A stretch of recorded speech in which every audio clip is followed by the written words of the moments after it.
ఒక్క ప్రశ్న, ఈరోజు మనం చూస్తున్న ఈ భూమి రేపటికి పూర్తిగా మారిపోతే, ఒక అగ్నిపర్వతం బాంబుల కంటే లక్షల రెట్ల శక్తితో పేలితే, సూర్యుడు కనిపించడు, పంటలు పండవు, ఆహారం విలువైన వస్తువు అవుతుంది, ప్రపంచం మొత్తం ఒక చల్లని చీకటి యుగంలోకి వెళ్ళిపోతుంది. ఇది సినిమా కథ కాదు, ఇది సైన్స్ చెబుతున్న నిజం. సూపర్ వాల్కనో పేలితే ప్రపంచం ఎలా మారబోతుంది?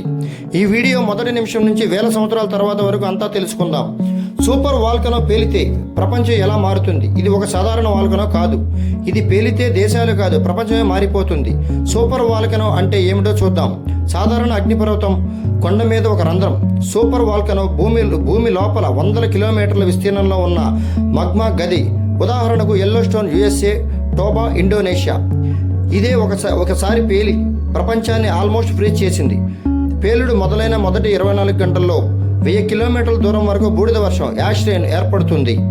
ఆకాశం పూర్తిగా నలుపుగా మారుతుంది. విమానాలు, శాటిలైట్, GPS అన్నీ ఆగిపోతాయి. దగ్గర ప్రాంతాల్లో తక్షణమే లక్షల మంది మరణం. వాల్కనో వింటర్ నెలలు సంవత్సరాలు. బూడిద ప్లస్ సల్ఫర్ గ్యాస్లు ఫలితంగా సూర్యకాంతి భూమికి రాదు. భూమి ఉష్ణోగ్రత 2 నుంచి 5 డిగ్రీల సెల్సియస్ తగ్గుతుంది. గ్లోబల్ వింటర్ మొదలవుతుంది. ఫలితంగా పంటలు పండవు, కరువు, ఆహారపు కొరత ఏర్పడుతుంది. కోట్ల మంది ఆకలితో చనిపోతారు. ప్రపంచ ఆర్థిక వ్యవస్థ కూలిపోతుంది.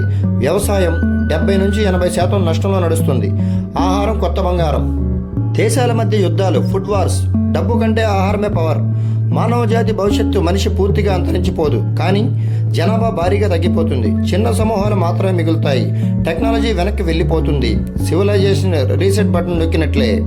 వేల సంవత్సరాల తర్వాత బూడిద నేల, సారవంతమైన భూమి, కొత్త అడవులు, కొత్త జీవజాతులు. మనిషి మళ్ళీ ఎదుగుతాడు. విధ్వంసం తర్వాతే కొత్త జీవనం. ఇది నిజంగా జరుగుతుందా? ఎల్లో స్టోన్ ఇప్పుడు యాక్టివ్లోనే ఉంది, కానీ రేపే పేలిపోతుందనే భయం లేదు. సైంటిస్ట్స్ 24/7 మానిటైజింగ్ చేస్తున్నారు. మనం భయపడాల్సింది అగ్నిపర్వతానికి కాదు, మనం ప్రకృతిని ఎంత చిన్నగా చూస్తున్నామన్నదే. Follow for more updates. Next gen science.